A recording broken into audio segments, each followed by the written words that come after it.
فاتحہ۔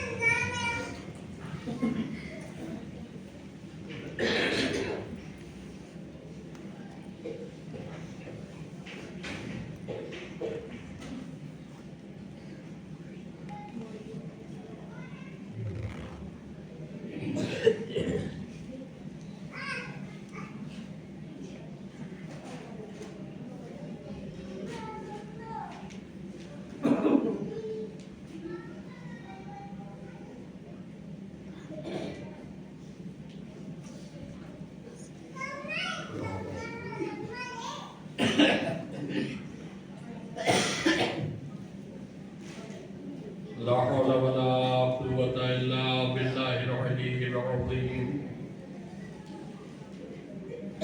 أعوذ بالله السميع العليم من الشيطان اللعين الرجيم. بسم الله الرحمن الرحيم. الحمد لله رب العالمين، والصلاة والسلام على سيد الأولين والآخرين، خير المبشرين والمنذرين، أفضل المخلوقين في عالم التكوين، أبي القاسم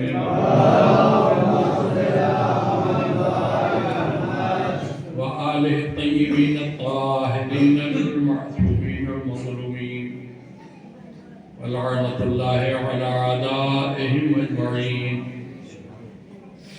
من ليلنا هذا إلى يوم الدين. أما بعد فقد قال الله تبارك وتعالى في كتابه المبين وهو أصدق الصادقين. بسم الله الرحمن الرحيم. لا إله إلا الله. صلوات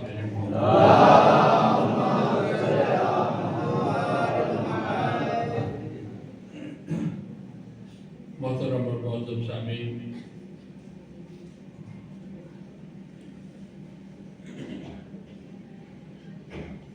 پورا ہندوستان کے باہر بہت سے ممالک میں ہو آیا ہوں، لیکن پتہ نہیں یہ کبیر پور کہاں کونے میں چھپا ہوا تھا کہ آپ کو حاصل ہے۔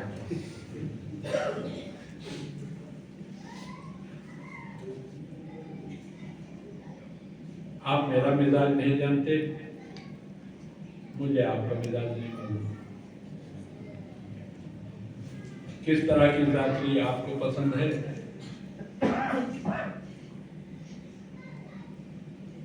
مجھے نہیں معلوم، لیکن یہ محمد و آل محمد کا وسیلہ ایسا ہے جس کے ذریعے زیادہ دیر نہیں لگتی، تھوڑی دیر میں آپ مجھے پہچان لیں گے، میں آپ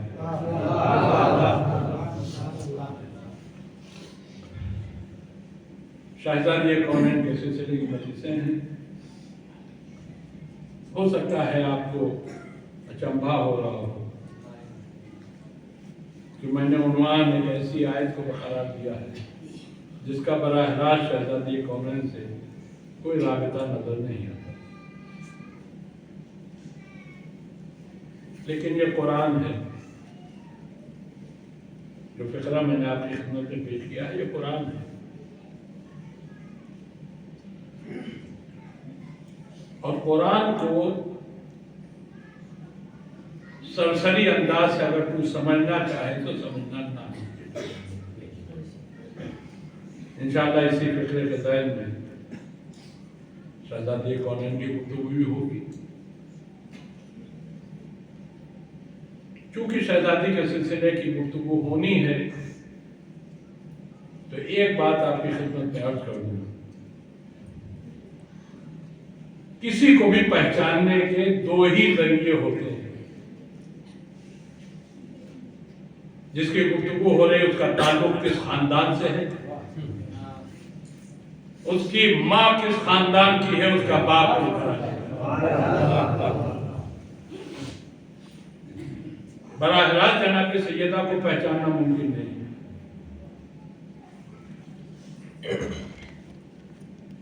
تو میں منزل بمنزل آگے بڑھوں گا. حالانکہ میری اپنی کوئی حیثیت نہیں، میری ذاتی کا کوئی وجود نہیں. شہزادی کا کرم ہو جائے تو سب کچھ ممکن ہے، ورنہ کچھ. گفتگو کا آغاز کر رہا ہوں. کوشش کروں گا کہ اسی گفتگو میں شہزادی کے فضائل آپ کی خدمت میں پیش کر سکوں. ایک صلوات بھیج دیجیے محمد.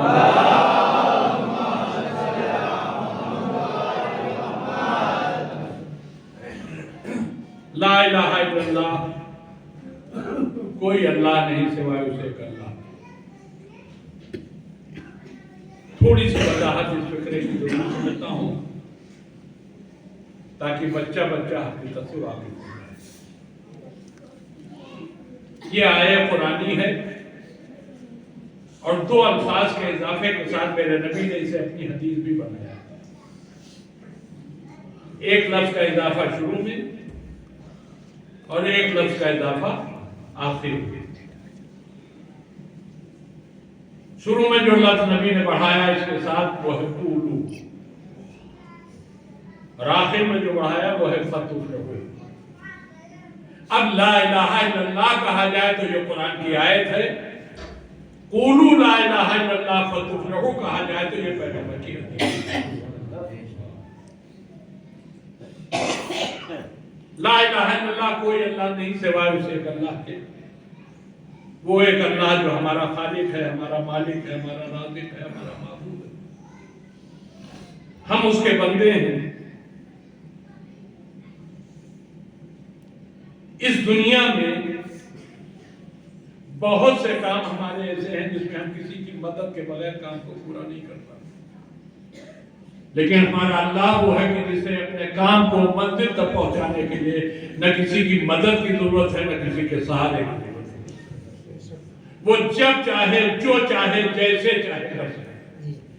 بلکہ دوسرا جملہ کہوں، اسے تو کچھ کرنے کی بھی ضرورت نہیں، وہ ارادہ کرتا ہے اور کام کرتا ہے.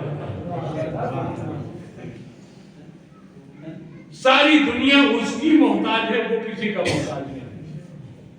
وہ بے نیاز ہے. وہ جب چاہتا ہے جو چاہتا ہے جیسے چاہتا ہے کر دیتا ہے. اب اس جملے کو آپ اپنے ذہن میں رکھیے تو میں آگے بڑھوں کہ وہ کسی کا محتاج نہیں، لیکن وہی خدا جو کسی کا محتاج نہیں ہے، اس نے خود حدیث قدسی میں یہ بات کہی کہ میں تو ایک چھپا ہوا خزانہ تھا. جب میں نے چاہا کہ میں پہچانا جاؤں تو میں نے اپنے ہی نور سے بندے کو خلق کیا. میرا نام محمود تھا، میں نے اس بندے کا نام محمد رکھا.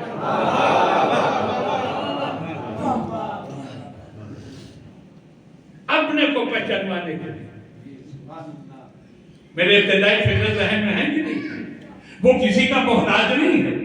اپنے کسی کام کو کرنے کے لیے اسے کسی کا سہارا نہیں چاہیے، مگر وہ کہتا کہ میں نے اپنے کو پہچانوانے کے لیے اپنے ہی نور سے بندے کو خلق کیا. میرے مالک جب تو کسی کا محتاج نہیں، تو جب جو چاہے جیسے چاہے کر سکتا ہے. اگر تجھے اپنے کو پہچانوانا تھا تو کسی بندے کی ضرورت کیا تھی، کسی وسیلے کی ضرورت کیا تھی، کسی ذریعے کی ضرورت کیا تھی. تو اگر چاہ جاتا تو بغیر کچھ کیے ہوئے ساری کائنات تیرا کلمہ پڑھتی. تو نے اپنے کو پہچانوانے کے لیے ایک بندے کو ذریعہ کیوں بنایا؟ کہ یہی تو میں اپنا مزاج سمجھانا چاہتا ہوں دنیا والوں کو. اے دنیا والوں ذرا غور سے دیکھو، جب میں خدا ہو گے بغیر وسیلہ تمہیں نہیں مل سکتا تو تم بغیر وسیلہ ہم تک کیسے ہو؟ سلامات بھیجی جمع.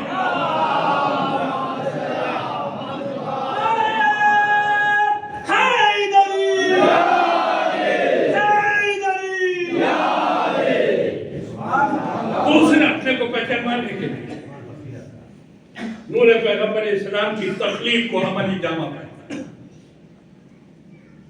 اور اب خود میرا نبی اپنی تخلیق کے سلسلے سے مانتا ہے. بسم اللہ الرحمن الرحیم. اول ما خلق اللہ نوری، اللہ نے سب سے پہلے میرے نور کو خلق کیا. یہ سب سے پہلے کا مطلب سمجھے آپ؟ دیکھیے اکثر شہر والوں کو جو گمان رہتا ہے کہ ہم زیادہ قابل ہوتے ہیں دیہات میں رہنے والے. میں وہ لفظ استعمال نہیں کرنا چاہتا جو آپ کے دلوں کو چوٹ. مقصد ان کا یہ ہوتا ہے کہ ہم زیادہ سمجھدار ہیں، یہ بیچارے کم سمجھدار ہیں. ابھی واضح ہو جاتا ہے کہ شہر والے زیادہ سمجھدار ہوتے ہیں یا دیہات والے. میرے نبی نے کہا وَلَمَا خَلَقَ اللَّهُ نُورِ، اللہ نے سب سے پہلے میرے نور کو خلق کیا. سب سے پہلے کا مطلب سمجھا رہا ہوں. میں دیکھنا چاہتا ہوں کہ اس بستی کے لوگ سب سے پہلے کا مطلب سمجھتے ہیں کہ نہیں. اللہ کے نبی نے کہا اللہ نے سب سے پہلے میرے نور کو خلق فرمایا.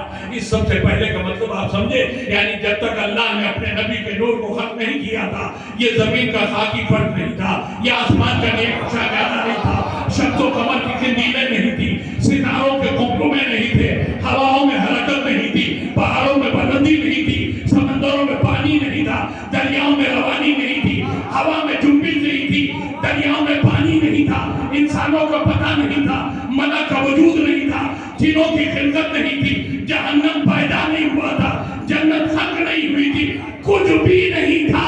اب اگر توجہ دے رہے تو میں جملہ کہوں، کچھ بھی نہیں تھا. یہ لفظ کچھ جو میں نے بولا یہ بھی نہیں. اب اگر کوئی مجھ سے پوچھے کہ پھر تھا کیا، تو بتا نہیں پاؤں گا، اس لیے کہ بتانے کے لیے جو جملہ بولوں گا وہ جملہ نہیں تھا. اللہ اور بس اللہ، متوجہ رکھیے گا، اللہ اور بس اللہ. پوری کائنات میں سناٹا تھا، کچھ بھی نہیں تھا. ایسے سناٹے کے ماحول میں اللہ نے اپنے نبی کے نور کو خلق فرمایا. اور اب یہ نور جو خلق ہوا تو اس نور نے اپنی وجہ تخلیق کو سمجھتے ہوئے ذوق عبادت میں اس نور نے اپنی نورانی پیشانی کو سجدہ پروردگار میں جھکا دیا. اور اب یہ نور جو سجدہ پروردگار میں گیا تو پھر ایک دو گھنٹے کے لیے نہیں، ایک دو دن کے لیے نہیں، ایک دو ہفتے کے لیے نہیں، ایک دو مہینے کے لیے نہیں، ایک دو سال کے لیے نہیں، ایک دو 100 سال کے لیے نہیں، ایک دو 1000 سال کے لیے نہیں. یہ نور 70,000 سال تک سجدہ پروردگار میں رہا. کیا سن رہے ہیں آپ؟ سن لینا آسان ہے، میرے لیے پڑھ دینا آسان ہے. 70,000 سال تک میرے نبی کا نور سجدہ پروردگار میں رہا. اب 70,000 سال کا سجدہ آپ اس سردی کے موسم میں ذرا ایک گھنٹے کے لیے سجدے میں سر رکھ کے دیکھیے. اگر پیشانی آپ کی پسینے ذرا بھیگ جائے تو میرا ذمہ میرے نبی کے نور نے 70,000 سال تک جب سجدے میں سر رکھا اور 70,000 سال کے اس طویل سجدے کے بعد جب اس نور نے اپنی جبین نیاز کو بانداز بے نیازی سجدے خالی سے اٹھایا تو زبردست محنت اور زبردست مشقت کے نتیجے میں اس نورانی پیشانی پر کچھ پسینے کے قطرے ابھر آئے.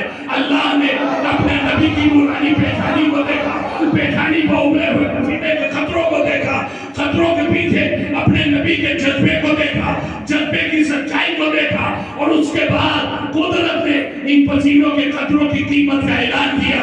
آواز آئی میرے حبیب تو نے میرے سجدے میں سر رکھا تھا، جس کے نتیجے میں یہ پسینے کے قطرے آئے ہیں. ابھی قطروں کو میں ضائع نہیں ہونے دوں گا. میرے سارے نبیوں کی خدمت انہی پسینوں کے قطروں سے ہوگی.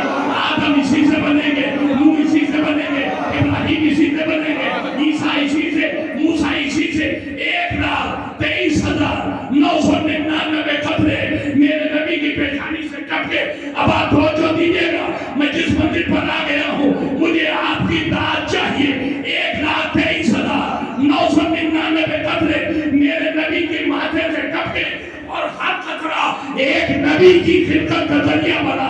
میرے دوستو انصاف سے بتاؤ، جب ہر نبی میرے نبی کے پسینے سے بنا ہے تو ہے کسی زبان میں دم جو یہ کہہ سکے کہ نبیوں کی رگوں میں محمد کا پسینہ نہیں ہے؟ ہے کسی میں جرأت جو یہ کہہ سکے کہ نبیوں کی رگوں میں محمد کا پسینہ نہیں ہے؟ آپ شروع میں حیران ضرور ہوں گے کہ میں نے کیسا عنوان اختیار کر لیا، مگر دیکھیے اسی عنوان میں مدح سیدہ کرتا ہوں کہ نہیں. ہر نبی کی رگ میں میرے نبی کا پسینہ ہے. تو جب ہر نبی کی رگ میں میرے نبی کا پسینہ ہے تو فاطمہ زہرا کا مقابلہ کوئی ایلی گوری عورت بھی نہیں کر سکتی. عورت کو جانے دیجیے، میری شہزادی کا مقابلہ یہ انبیاء نہیں کر سکتے، اس لیے کہ نبیوں کی رگوں میں محمد کا پسینہ دوڑا ہے. فاطمہ کی رگوں میں محمد کا خون.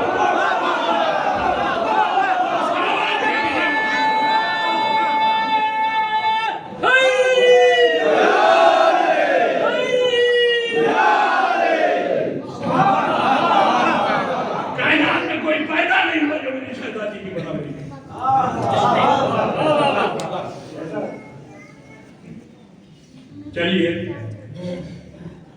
اللہ نے اپنی معرفت کے لیے اپنے اس بندے کو خلق کیا،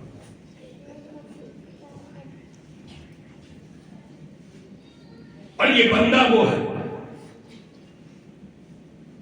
جس نے اپنی بیٹی کو اپنی رسالت کا جز قرار دیا۔ نہیں، غلط کہا میں نے۔ دیکھیے یہ ذکر آل محمد کا روب ہے۔ ممبر پر ذاکر اگر غلط بات بھی کہہ دے تو پبلک بغیر سوچے سمجھے اس کی تعریف میں بول دیتی ہے، نہیں بولتی تو گردن تو ہلائی دیتی۔ میں نے غلط کہا، رسول اللہ نے اپنی بیٹی کو اپنی رسالت کا جز قرار دیا۔ نبی نے نہیں کہا، کچھ بھی نہیں کہا۔ آپ کہیں گے ایک بات یاد رکھیے، نبی سے کوئی بھی بات منسوخ کرنے سے پہلے قرآن مجید میں اپنے نبی کی سیرت پڑھیے، بغیر سیرت سے پڑھے نبی کی ذات سے کوئی جملہ منسوخ نہیں کیا۔ آپ کو سوال کرنے کہا تھا قرآن میں نبی کی سیرت کہاں ہے؟ صرف ایک فقرہ ہے جس نے نبی کی سیرت بیان کی۔ کون سا فقرہ ہے وہ؟ بسم اللہ الرحمن الرحیم، وما ينطق عن الهوى ان هو الا وحی یوحی۔ اللہ کہتا میرا نبی اپنی خواہش سے کچھ کہتا ہی نہیں، وہ تو وہ کہتا ہے جو میں کہلواتا ہوں۔ میرا نبی کیا کہتا ہے؟ جو اللہ کہلوائے وہی کے ذریعے، وہی میرا نبی کہتا ہے۔ تو اب اگر فاطمہ تو برضو منی میرے نبی نے کہا ہے تو میرے نبی نے کہا نہیں ہے، اللہ نے کہا۔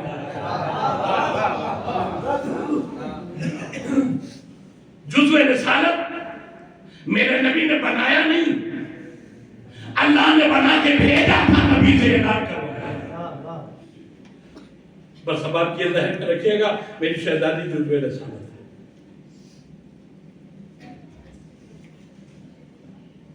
عالم وجود میں میرا نبی آ گیا۔ کب آیا کوئی بتا نہیں سکتا۔ میرے 8ویں امام سے سوال کیا کسی نے،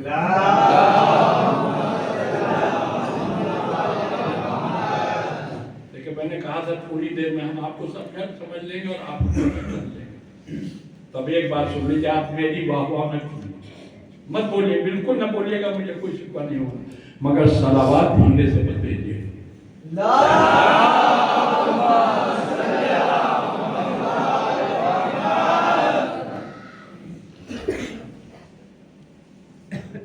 کب پیدا ہوا یہ نور؟ توجہ دیجیے گا کیا کہہ رہا ہے۔ کب پیدا ہوا یہ نور؟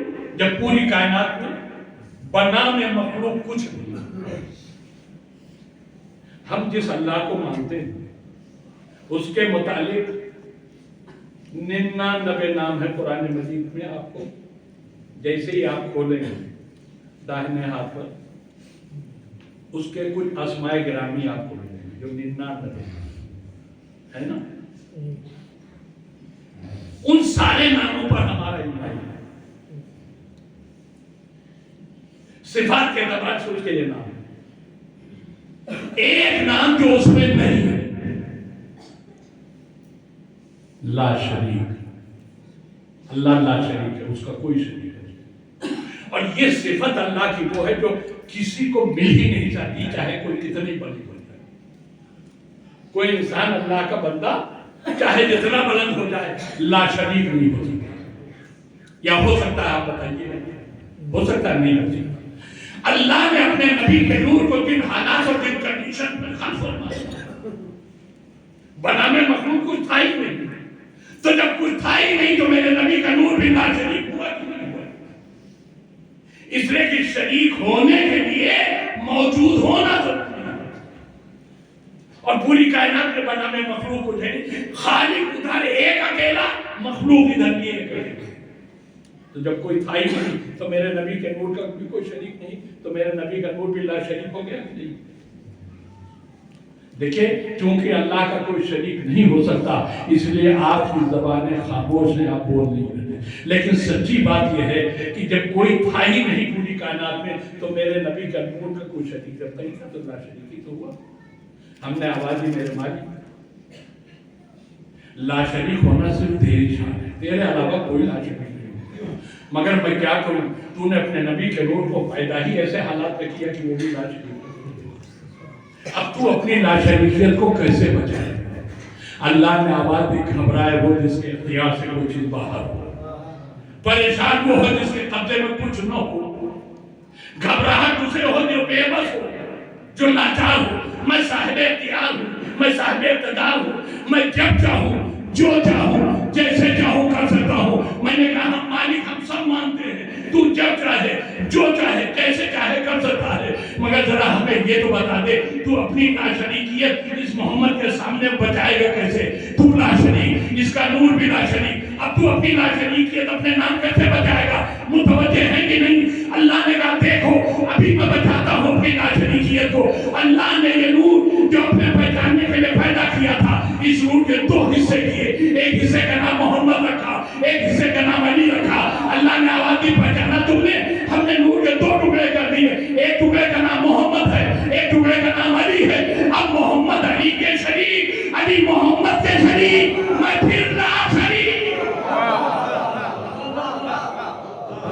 لیکن میں نے ابھی کہا تھا اللہ نے اپنے نبی کے ذریعے میری شہزادی فاطمہ کو جزو رسالت کرا دیا، مگر ابھی میں نے اس پر کچھ کہا نہیں ہے۔ سنیے گا، اللہ نے دو ٹکڑے کر دیے، ایک ٹکڑے کا نام محمد، ایک ٹکڑے کا نام علی۔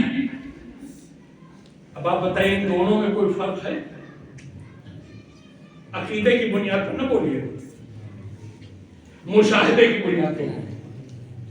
میں بچوں کو سمجھا دیتا ہوں، یہ میرے گلے میں ایک کپڑا ہے جو ہمیشہ میرے گلے میں رہتا ہے، مان لیے کسی ضرورت کے تحت میں اس کے دو ٹکڑے کر دوں اور اس کے بعد آپ سے پوچھوں بتائیے یہ ٹکڑا کیسا یہ ٹکڑا کیسا، تو آپ کیا کہیں گے؟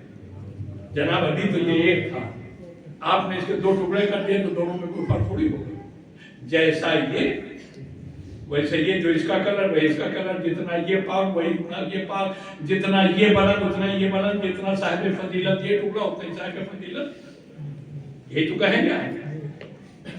یہ دونوں ٹکڑے اتنے ایک جیسے ہیں، آپ متوجہ ہیں نا؟ یہ دونوں ٹکڑے اس کپڑے کے اتنے ایک جیسے ہیں کہ یہ ٹکڑا اس کا جیسا اور یہ ٹکڑا اس کا جیسا۔ غلط تو نہیں کہہ رہا؟ اللہ نے اپنی معرفت کے لیے پیدا کیا تھا ایک نور، اس کے دو ٹکڑے کر دیے، ایک ٹکڑے کا نام محمد ہے، ایک ٹکڑے کا نام علی ہے۔ تو مجھے کہنے کا حق ہے نہیں کہ دونوں اتنے ایک جیسے ہیں کہ محمد میں جو طہارت وہی علی میں طہارت، محمد میں جو عظمت وہی علی میں عظمت، محمد میں جو بلندی وہی علی میں بلندی۔ محمد جتنے صاحب کمال اتنے ہی صاحب کمال میرا مولا علی۔ یہ دونوں اتنے ایک جیسے، میرے جملے پر توجہ دیجیے گا، یہ دونوں اتنے ایک جیسے ہیں کہ محمد کہہ سکتے ہیں علی ہمارے جیسے، اور علی کہہ سکتے ہیں محمد ہمارے۔ نہیں، میں نے کوئی سادہ جملہ نہیں کہا، میں نے بہت بڑی بات کہہ دی ہے۔ محمد کہہ سکتے ہیں علی ہمارے جیسے، اور مولا علی کہہ سکتے ہیں محمد ہمارے جیسے۔ نہیں سمجھے ابھیا؟ پوری کائنات میں محمد کو اپنا جیسا کہنے کا حق صرف علی کو ہے،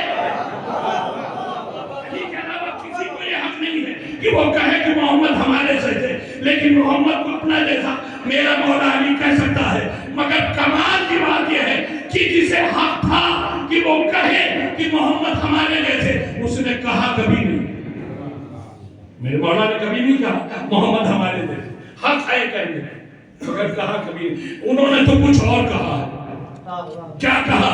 کہا نا عبد من عبید محمد، میں تو محمد کے غلاموں میں سے غلام ہوں۔ ارے میرے جملے پر غور کیجیے گا، جو اپنا جیسا کہہ سکتا تھا وہ تو کہہ رہا ہے میں محمد کے غلاموں میں غلام ہوں، اور جو لوگ غلام بھی کہلانے لائق نہیں آئے وہ کہہ رہے ہیں محمد ہمارا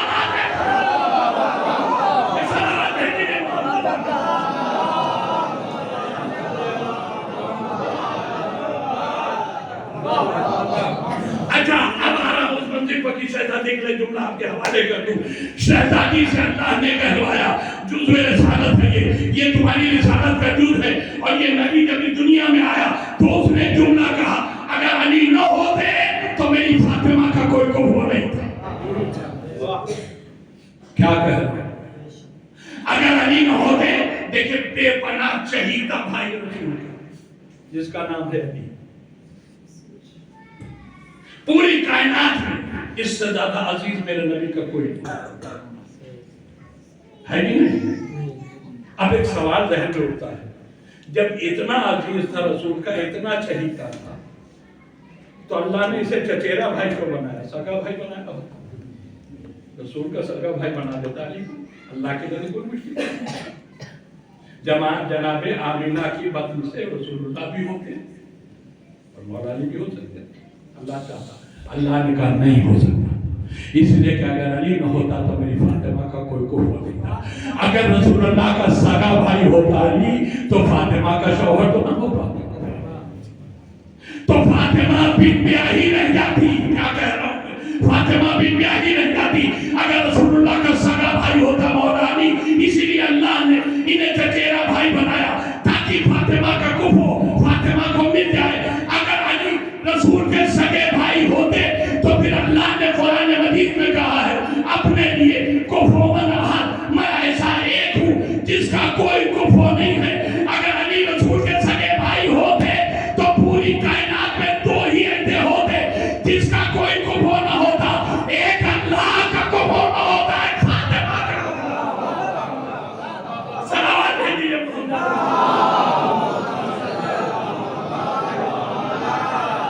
اب میرے زبان سے وہ جملہ سنیے جس کے لیے میں نے اتنی دیر آپ کو ترسایا ہے. وہ جملہ سننے کے لیے میرے رسول کا جز ہے میری شہزادی فاطمہ، اور میرا مولا علی امام ہے اپنے زمانے کا.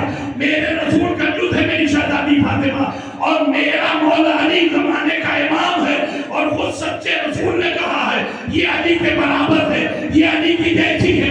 تو میں ایک بات کہتا ہوں، لاکھوں سلام ہو میری شہزادی فاطمہ پر. محمد اپنی جگہ پر صرف رسول ہے، علی اپنی جگہ پر صرف امام ہے، لیکن فاطمہ اس بیوی کا نام ہے جو اپنے وقت کی رسول بھی ہے، اپنے وقت کی امام ہے. صلوات ہے میرے پاس.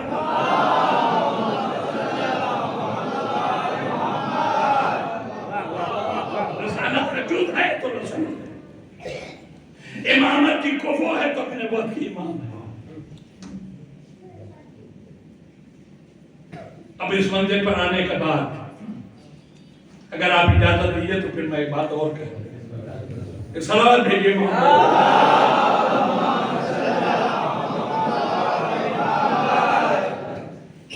دیکھیں اس خاندان کے مولا علی سے پہلے اس خاندان کے سب سے بڑے بزرگ ہیں رسول اللہ.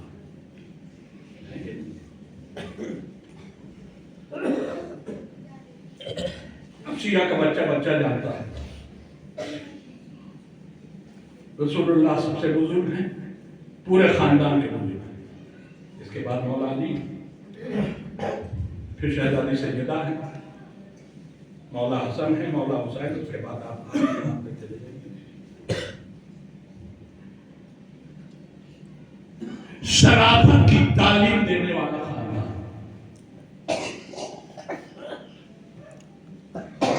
شرافت کی تعلیم نہیں، اگر گھر سے ہمیں شرافت نظر نہ آتی تو ہم جانتے نہیں کہ شرافت ہوتی کیا ہے. اب اس خاندان کا سب سے آخری اور سب سے چھوٹا مرد ہمارا امام زمانہ.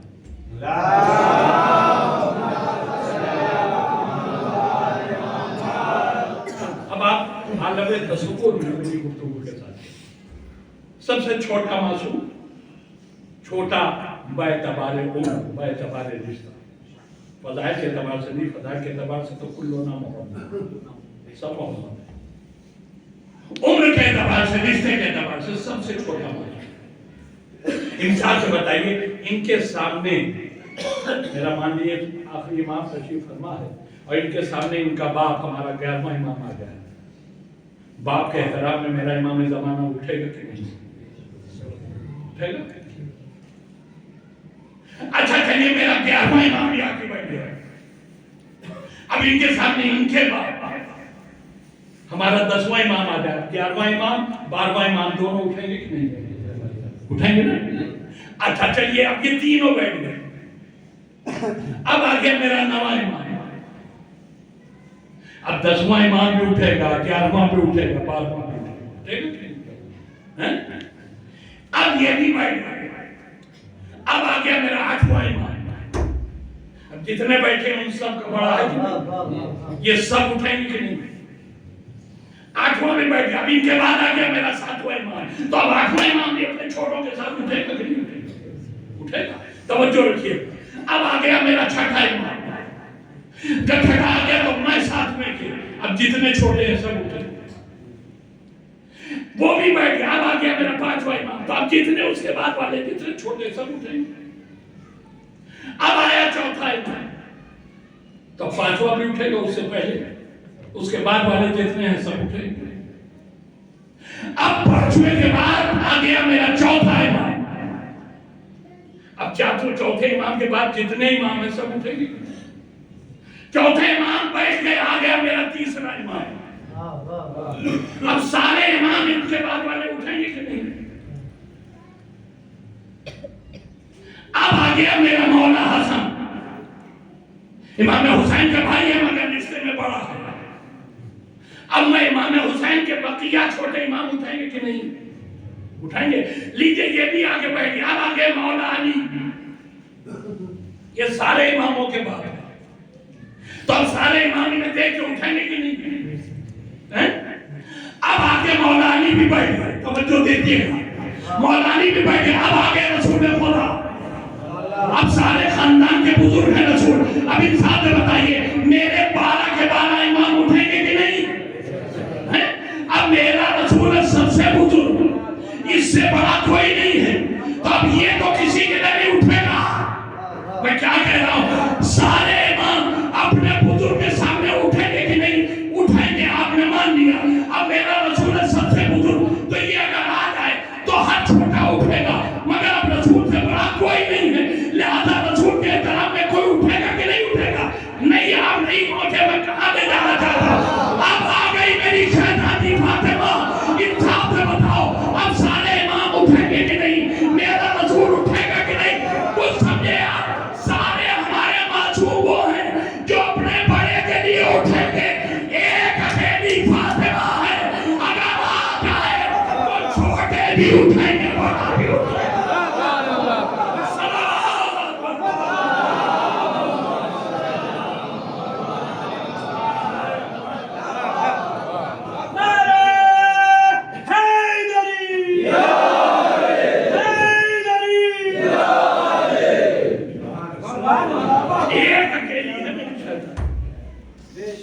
جتنے معصوم ہیں سب اپنے بڑے کے، چھوٹے تو سبھی کے لیے اٹھتے ہیں، لیکن اکیلی ہے میری شرط، اگر بد میں عصمت پہ آ جائے تو جو چھوٹا ہے وہ بھی اٹھے گا، جو بڑا ہے وہ بھی اٹھے گا۔ اور میں اپنے بچوں کے لیے بتا رہا ہوں، بزرگوں کو نہیں بتاتا میں کبھی، بزرگوں ہی سے تو میں نے سیکھا، تو ان کو کیا بتاؤں؟ رسول اللہ اٹھتے ہی تھے، مولا علی بھی شہزادی سیدہ کو دیکھ کر فوراً کھڑے ہو جاتے، اور شہزادی نے پاس سوال کیا تھا، اے ابو الحسن آپ میرے شوہر ہیں، آپ میرے بڑے ہیں، میرے آنے پر آپ کیوں کھڑے ہوتے؟ تو مولا علی نے فرمایا تھا، بنت رسول یہ آپ کے احترام میں کھڑا ہونا میں نے اپنے رسول سے سیکھا، جب رسول آپ کے لیے اٹھتا تھا تو رسول سے تو میں چھوٹا ہوں، تو میرے نہ اٹھنے کا کوئی سوال نہیں۔ تو مولا علی بھی شہزادی سیدہ کو دیکھ کر اٹھ جائے گا، صلوات بھیجیے محمد۔